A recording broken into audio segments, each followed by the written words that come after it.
Men Muxlisa Mamajonova. Zulfiya nomidagi davlat mukofoti sovrindoriman. Navoiy nomidagi davlat stipendiyasi sohibasi.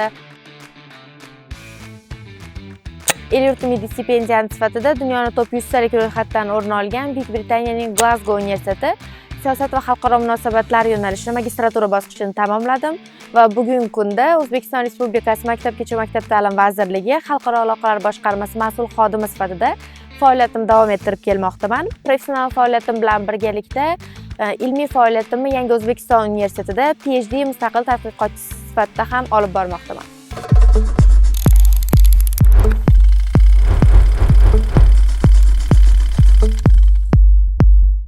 2001-yilda Namangan viloyati Uchqo'rg'on tumanida tug'ilganman. Oddiy oilada tug'ilganman. Ana shu davrlarda oyim o'qituvchi bo'lganlar, ona tili adabiyot o'qituvchisi, dadam davlat xizmatchisi bo'lganlar. Lekin o'zi topgan pulimiz o'zimizni turmushimizni, ro'zg'orimizni yurgizishga arang yetadigan kunlar bo'lgan. Oilada 4 ta farzand bo'lganmiz. Ana shu davrlarda 5 yoshligimda birinchi umumiy o'rta ta'lim maktabiga chiqqanman. Hech qanaqa ixtisoslashtirilgan maktablarda, ixtisoslashtirilgan sinflarda o'qimaganman. Lekin maktabga erta chiqqanim uchun bo'yim juda ham past bo'lgan. Har doim faol bo'lishga, a'lochi bo'lishga, doskaga ko'p chiqib javob berishga harakat qilganman. Maktabda o'qib yurgan davrlarimda xoreografiya bilan shug'ullanganman. Bu raqs, she'rlar yozganman, she'riy kitoblarim chop etilgan, sport bilan shug'ullanganman. Yo'q, xursand bo'lmayman.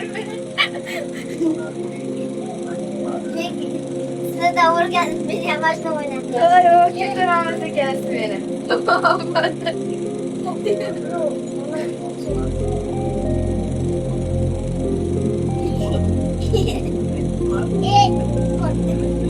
Til o'rganganman. Ana shu davrda oilada 4 ta farzand bo'lganimiz uchun ba'zan qo'shimcha darslarimga singillarimni, ukamni ayrim ehtiyojlaridan, ayrim xarajatlardan kesib olib pul yetkazib berishgan desam ham to'g'ri bo'ladi. Buni o'sha davrda o'zimizning qo'shnilarimiz, qarindoshlarimiz juda ham yaxshi bilishadi. Oxirgi vaqtlarda bu jarayonlar ko'p ham aytilmaydi intervyularim orqali. Jurnalistikaga juda ham qiziqqanman bolaligimdan. O'sha korobkadan, qog'ozlardan televizorlar yasab, orqasida shu axborot yo UzEx boshlansa, uyimizda mani informatsion dasturlarim boshlangan. Shunaqa katta bo'lganman orzu havaslarim bilan. Nurlar sochding olamga, gullarga berding hayot. Kel, qo'lingni ber menga, do'st bo'lamiz umrbod. Raqs bu san'atkorlar bizning oilamizda juda ham qarshilik qilingan. Qarindoshlarimiz orasida biz oilamizdan san'atkor chiqmagan, qanaqasiga bu sahnalarga chiqib raqsga tushishi mumkin deyishgan. Ana shu gap so'zlarni yengib chiqa olish uchun ham, o'zimni pozitsiyamni ko'rsatish uchun ham bir qator tanlovlarda g'olib bo'lganman va ana shu faoliyatimni ma'lum bir yoshga chiqqanimdan keyin to'xtatganman va u qiziqish sifatida hali ham hayotimda davom etadi. Har bitta yo'nalishda o'zingizni sinab ko'rishingiz, qobiliyatingizni bilishingiz, ma'lum bir natijaga erishgandan keyingi yo'nalishga o'tganman. Shunchaki qaysidir natijaga erishmasdan kirdim, o'xshamada qaytib chiqib ketdim. Unaqa bo'lmagan. Har bitta sohada o'zimni ingliz tilida multifunctional degan so'z borda. Har bitta yo'nalishda o'zini sinab ko'radi, ma'lum bir natijaga erishadi, keyin boshqa etapga o'tadi.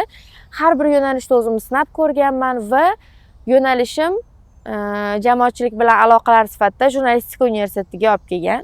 Keyinchalik yana magistraturada yo'nalishim qisman o'zgargan.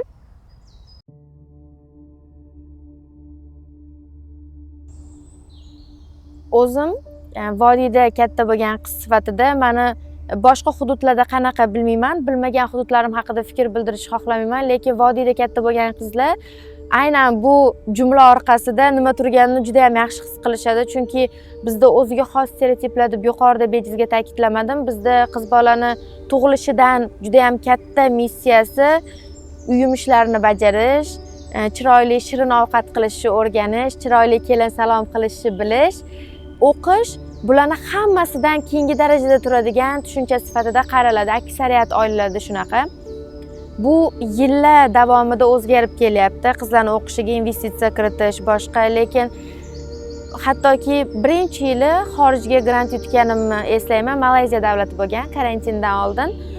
qisqa muddatli konferensiya bo'lgan va ana shu konferensiyaga grant yutib uyga borib xursand, men Malayziyaga boraman deganimda qarindoshlarimiz orasida uni o'rniga erga tekkan, yaxshi ovqat qilishni o'rgangin, chet elga chiqqan qizni er oladimi degan fikr eshitilgandi. Lekin chet elga chiqaman deymanmi, dunyoni narigi burchagiga borib ta'lim olaman deymanmi, har doim ota-onam bu fikrimni juda ham qo'llab-quvvatlashgan va men ota-onam uchun uyda uy yumushlarini zo'r bajaradigan qiz farzanddan ko'ra jamiyatga hissa qo'sha oladigan, yaxshi farzandlarni tarbiyalay oladigan va qaysidir sohani rivojlantirishiga o'zini o'rni bilan, o'zini fikrlari bilan xizmat qila oladigan farzand muhim bo'lgan har doim va bu fikrni kichkinaligimdan ota-onam miyamga quyib kelishgan. Bu jumlani yozganimda juda ham ta'sirlangan jihatim bo'lgan. Magistraturaga o'qishga ketishim kerak bo'lgan. Bakalavr bitirganman. Dunyoni top 100 talik ro'yxatdan o'rin olgan universitetga kirish, qolaversa maktabda 5-sinfda ingliz tili kitoblarida ko'rgan Big Ben soatim joylashgan hududda o'qish bu meni juda ham katta orzuyim va hech qachon ushalmasdagi tuyuladigan orzuyim bo'lgandi.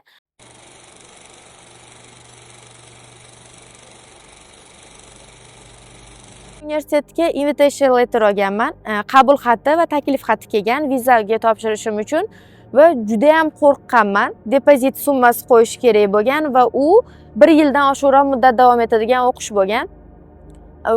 Bu depozit summasini aytadigan bo'lsam va 1 yildan oshiq muddat ota-onamdan uzoqqa ketaman degan so'zni aytganimda kim qanaqa fikr bildirishini birinchi miyamda analiz qilganman va birinchi xayolimga kelgan fikr o'sha yaqinlarim orasida shu depozit summaga qo'yilgan pulingga senga sarpa qilamiz degan fikr aniq eshitaman deb o'zimni ruhan tayyorlaganman va ota-onam qo'llab-quvvatlasharmikin deb o'ylaganman va uyimga borib shu magistraturaga o'qishga kirdim, xorijda o'qishimni davom ettirmoqchiman deganimda birinchi bo'lib hech qanaqa gap so'zlasiz dadamning ko'zlaridan yosh chiqqan.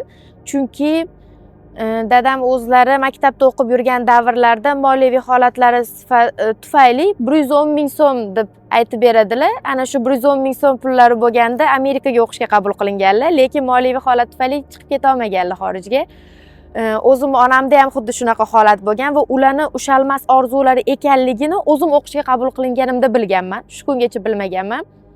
Va u ko'z yosh birinchi nimadan chiqqanini bilmaganman to'g'risi. O'zim ham qo'rqib ketganman, nima bo'ldi deb qarab turganimda o'shanda dadam aytgandilar, agar xohlamasanglar mayli bormayman, bu qarorni yana qayta o'ylab ko'rishim mumkin deganimda dadam aytganlar, qizim, dadam o'zi kamdan kam holatda qizim deydilar, har doim qirolicham deb uyg'otganlar. Qirolicham turing, sizni buyuk ishlar kutmoqda deb uyg'otganlar va hayotdagi motivatsiyam ham, kuch manbaim ham shu. O'shanda aytganlar, qirolicham, men sizni har bitta qaroringizni qo'llab-quvvatlayman. Butun dunyo shu narsa noto'g'ri deb turgan jihatda ham menga sizni bir og'iz yo'q dadajon, bu men uchun to'g'ri qaror, bu meni yo'lim desangiz, sizni qaroringiz men uchun har doim adolatli va sizni qaroringiz muhokama qilinmaydi deganlar. Bu dadam tomonidan menga berilgan juda ham katta ishonch va juda katta mas'uliyat bo'lgan va ayniqsa vodiyga xos stereotiplarga juda ham katta qalqon sifatida har doim ota-onam turishgan. Yoshim katta bo'lishi boshlagan, sovchilar kelishi boshlagan uyga. Bakalavr bizda Namanganda o'zi 18-19 yoshda odatda qizlar turmushga chiqadi va men magistraturaga ketayotganimda 21 yoshda bo'lganman. Juda ham ko'p gap so'zlar bo'lgan atrofda, nimaga turmushga chiqmayapti, o'zi Toshkentda o'qigan, o'zi Uchqo'rg'ondan juda masalan 100 kilometr uzoqda o'qigan, nimasi bor, nimaga chet elga ketyapti, orqasida singillari bor. Shunaqa atrofda bo'lar bo'lmas juda ko'p gaplar bo'lgan va dadamga kelib bir necha marotaba nima qilasan, qizingga shuncha investitsiya kiritib, shuncha pul tikib, o'g'il bola bo'lsa ham mayli ekan, ertaga qaytaradi shu tikkan pullaringni deyishgandi. Shunda dadam aytganlar, meni qizim 10 o'g'ilni o'rnini bosadi deganlardi va har doim hayotimda meni o'rnimda o'g'il bola bo'lsa shuni qilardi deb o'ylamaganman. O'g'ildan-da yaxshiroq farzand bo'lishga harakat qilganman va ba'zan ota-onamning tug'ilgan kunlarida, eng muhim bayramlarda ulardan minglab kilometr uzoqda bo'lishimga to'g'ri keladi. Deyarli har yil shunaqa nishonlanadi. O'qishdaligimda, o'qish bahonasida, hozir xizmat safarlarim bahonasida eng muhim kunlarni, eng muhim bayramlarni ota-onamdan uzoqdan nishonlayman. Va ba'zan sog'inch, ba'zida shu atrofdagi gap so'zlar ham ularni sog'liqlariga ta'sir qildimi, ba'zida o'zim ko'p xayolimdan o'tkazamanda, men tufayli shunaqani siqilib qolisharmikin deb o'ylayman-da. Lekin bitta muvaffaqiyatga erishganimda ota-onam kelib, "Rahmat qizim, shunaqa kunlarni bizga yashatayotganing uchun, yaxshi narsalarni berganing uchun" deb ko'zlaridan quvonch ko'z yoshlari chiqqani orqadagi hamma og'riqlarni, hamma gap so'zlarni, stresslarni, hamma narsani yuvadi. Hattoki ijtimoiy tarmoqlarda juda ham ko'p ko'raman, chet elda o'qigan qizga uylanasizmi desa yo'q deyishadi-da bolalar. Hayron qolaman. Bu dadamning bitta gaplari bor-da. O'zbekki toza, pok iymonli qizi Amerikaning Nyu-Yorkida ham o'sha qiz, Britaniyaning Londonida ham o'sha qiz deydilar-da. Qiz bolani umuman farzandni yomon yo'lga kirishi, tartibsiz bo'lishi yoki axloqi buzilishi uchun xorijga borish shart emas. Uni to'rtta devor orasiga qamab qo'ysangiz ham, men ota-onam ta'birlari bilan aytganda, qiladigan ishini qilishi mumkin.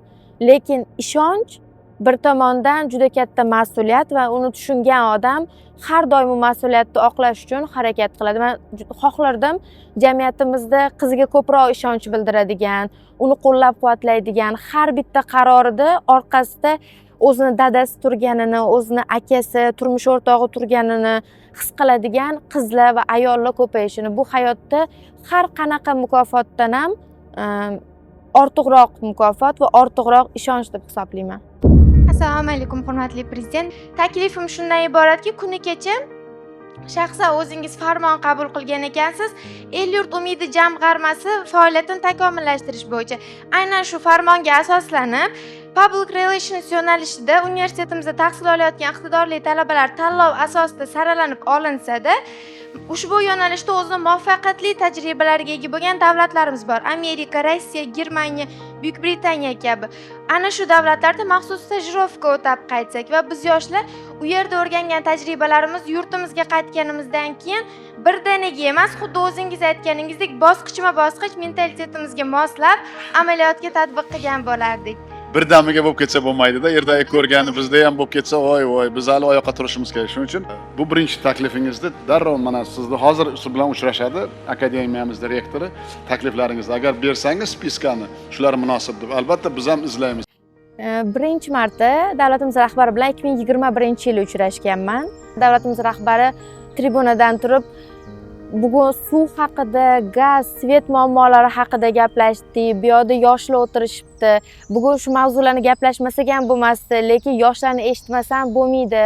Sizlarda qanaqa takliflar bor? Yoshlar turinglar deganlarda bir 10 dan ortiq yoshlar yonma-yon o'tirgan bo'lganmiz. Hammamiz o'rnimizdan turganmiz va har kim o'zining taklifini bildirish baxtiga muyassar bo'lgan va ana shu baxtli yoshlar qatorida men ham bo'lganman. Ana shu yilda keyinchalik shu o'qishga kirdim, Zulfiya nomidagi davlat mukofoti sohibasi bo'ldim. Keyingi davlat rahbarimiz bilan uchrashuvimiz Zulfiya nomidagi davlat mukofotini qabul qilish jarayonida bo'lgan.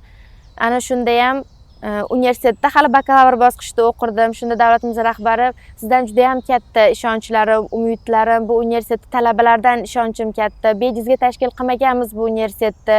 Sizlar jamiyatga yangi qon bo'lib kirishinglar kerak deb gapirganlar va u ishonch, mas'uliyatni yuki bilan yana ham ko'proq harakat qilganman, xorijga o'qishga kirganman va acceptance letter olib chet elga o'qishga ketishimdan oldin saylovoldi uchrashuvida nomzod sifatida Namangan viloyatiga yana tashrif buyurganlar va 2023-yilda davlatimiz rahbari bilan yana bir bor uchrashish baxtiga muyassar bo'lganman. Mana shu joyda sahnaning orqasida o'tirgan bo'lganman, chunki orada juda ham katta ko'p odamlar, ko'p sonli ishtirokchilar hamma o'zini fikrini bildirgan. Men ham o'shanda fikrimni bildirib, o'zimni minnatdorchiligimni bildirganman va mana shu natijalar O'zbekistonda amalga oshirilayotgan islohotlar deymizmi, yoshlar uchun yaratilayotgan imkoniyatlar deymizmi, O'zbekistonning eng chekka hududdagi oddiy oila farzandi sifatida shaxsan o'zimni taqdirimda namoyon bo'layotganini shunchaki o'zimni misollarim bilan keltirib berganman-da. To'g'ri, qaysidir ma'noda vunderkind sifatida oyga chiqishga moslama ixtiro qilmagan bo'lishi mumkin, lekin bitta oilaga, bitta tumanga, bitta shaharga mana shu islohotlar natijasida umid kirib borganda, ota-onalar qizini jurnalistikaga san'atchi sifatida emas, shunchaki bitta professional mutaxassis bo'ladigan, o'zini qiziqishlari, intilishlari orqasidan quvayotgan qizlarga bir ishonch berish nuqtai nazaridan juda ham katta umid berganlar davlatimiz rahbari deb bemalol ayta olaman.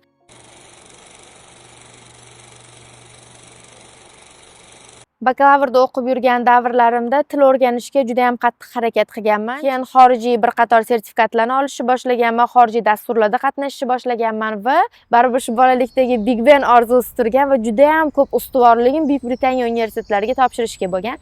Birinchi bo'lib top 300 talik universitetlarga topshirganman. Bir qator universitetlardan qabul xati olganman va bir qanchasidan rad javobi ham olganman, отказ kelgan. Va kelgan откazlarim asosiy sababi sifatida bakalavr universitetida ta'lim olayotgan universitetimning darajasi ularning universiteti bilan mutanosib tushmasligi bo'lgan. Chunki universitet juda ham yangi tashkil qilingan bo'lgan, hech qaysi reytinglarda ko'rinish bermagan universitet bo'lgan.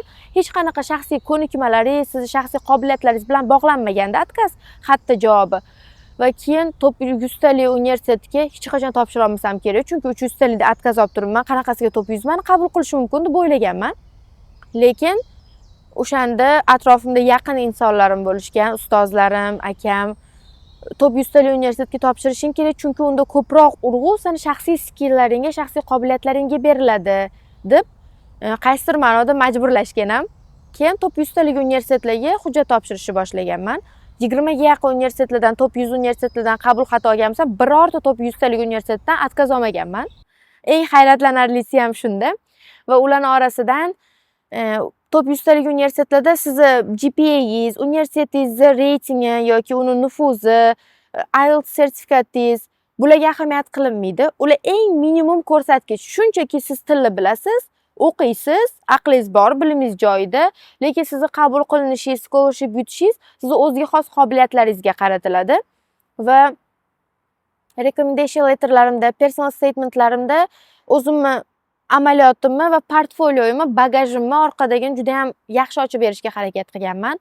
Va u bugungi kunga qadar turli grantlarni yutishimda juda ham katta tajriba. Xorijga o'qishga kirishda yoziladigan tavsiya xatlarim. O'shanda kirgan universitetlarim orasidan Glasgow universitetini tanlaganman. Nimaga? Glasgow universitetini internetga yozsangiz, Glasgow universiteti deb Hogwarts chiqib keladi. Hogwarts bu Harry Potterni o'qishi. Bolalik bizni juda ham orzuyimiz. Biz shu kinolar bilan, shu seriallar bilan katta bo'lganmiz va ingliz tilini ham Harry Potterni hamma serialarini qayta ko'rib chiqib, uni yozib o'rganganman. To'g'risi juda ham qalbimga yaqin joy bo'lgan. Bu universitet tanlamasligim juda ham ko'p kishi maslahat bergan, lekin har doim shu ichimdagi kurashuvchi qiz, kurashuvchi muxlisa yo'q. Eng qiyini shumi, eng qiyin cho'qqalar zabt etilishi kerak degan ishtiyoq bilan shu universitetni tanlaganman va o'qishga borganman. Hi, my new life. Glasgow universitetiga samolyotga chiqib borgan soniyamdan boshlab hayotimdagi juda katta burilish va bugungi kundagi muxlisa o'sha samolyotdan tushganda o'zim uchun kashf qilinishi va yaratilishi boshlangan deb ayta olaman. Nimaga deganda, aeroportda juda ham undan oldin qisqa muddatli stajirovkalarga borganman-da, lekin qisqa muddatda bitta davlatda ko'rib, uni faoliyati bilan tanishish va yil davomida ana shu joyda ijtimoiy hayotga qorishib yashash bir-biridan juda ham farqli jihat ekan. Aeroportdan qo'nganman va tamojniy bojxona chegarasida birinchi bo'lib berilgan savol qayerdansiz? Bu savolning orqasida birinchi bo'lib ismingiz nima deb so'rashmaydi-da, qayerdansiz deb so'rashadi va siz xatti-harakatlaringiz bilan butun siz orqangizda o'sha aytgan davlatingizni yoshlariga baho beriladi-da. O'zimiz ham qaysidir davlatga boradigan bo'lsak, bittasini qilgan xatti-harakatiga qilib, masalan, Parijga bordim, Parij aholisi shunaqa degan fikr shakllantiramiz-ku. Bojxonada o'sha O'zbekistonlikman deganimda o'zimga o'zim aytgandim, muxlisa, endi sen kichkina qizmassan, endi sen faqat muxlisani ko'rsatmaysan bu joyda yoki bitta Namanganni ko'rsatmaysan Zulfiya mukofoti sovrindori sifatida butun bitta O'zbekiston yoshlariga berilgan baho bo'ladi seni xatti-harakatlaring deganman va o'sha joydan boshlab o'zimni juda ham katta isloh qilganman deb ayta olaman. Xarakterimda, xatti-harakatlarimda avval bitta ryukzakni ko'tarishga erinadigan erkatoy qizchadan 70 kilolab bagajlarni o'zi ko'taradigan, hayotini o'zi mustaqil manage qilishi, kontrol qilishi kerak bo'lgan, shu jihatdan finansiy jihatlarni ham shunaqa qizga bir lahzada aylanganman desam to'g'ri bo'ladi va universitetda nafaqat olgan bilimlarim, balki o'sha joydagi hayotiy tajribam ham bugungi kunda oddiy viza hujjatlarini topshirishimda, boshqa chet davlatga chiqishimda yoki xorijda taqdimot qilishimda juda ham muhim ahamiyatga ega. Olgan bilimlarimni bugun professional hayotda, masalan, ta'lim vazirligida xalqaro aloqalar boshqarmasida qo'llayotgan bo'lsam, aynan top universitetda o'qiganimni reytingdagi ko'rsatkichlarini ilmiy ishimda masalan qo'llab kelmoqdaman. Ilmiy ishimning mavzusi ham aynan oliy ta'lim muassasalarini xalqaro reyting ko'rsatkichlarini oshirishning strategik boshqaruv mexanizmlari va bu aynan xorijda top 100 talik universitetda olgan bilimlarim, ularning yutuqlari, kamchiliklari O'zbekistondagi real holat bilan solishtirishga juda ham katta imkon beradi. Sizni hozir butun dunyo aholisiga 1 daqiqalik nutq so'zlash imkoniyati berilsa sizga nimalar degan bo'lardingiz? Aynan biz o'zimizni O'zbekistonimizdagi insonlarga bugungi kunda bo'layotgan imkoniyatlar har doim har qaysi davlatda yomon jihatidan emas, har qaysi vaziyatda yomon tomonidan emas, tangani ikkinchi tomondan, kerak bo'lsa uchinchi tomondan qarab amalda bo'layotgan holatlarga real baho berishga chaqirgan bo'lardim va ota-onalarga har doim farzandlariga ishonch berishlarini xohlardim. Farzandlarga esa har doim ota-onalarni o'zini qadriyatlarini qo'llab-quvvatlashlariga chaqirgan bo'lardim. Yosh qiz sifatida, yosh oila bekasi sifatida qizlarning hayotida oila qanchalik muhim bo'lsa, professional hayot ham shunchalik muhim degan bo'lardim. Nimaga deganda, aqlli onadan aqlli farzandlar dunyoga keladi va ularga to'g'ri berilgan tarbiya davlatni rivojlantirishga hissa qo'shadigan, jamiyatni o'stirishga hissa qo'shadigan kadrlarni yetishtirib beradi deb aytgan bo'lardim.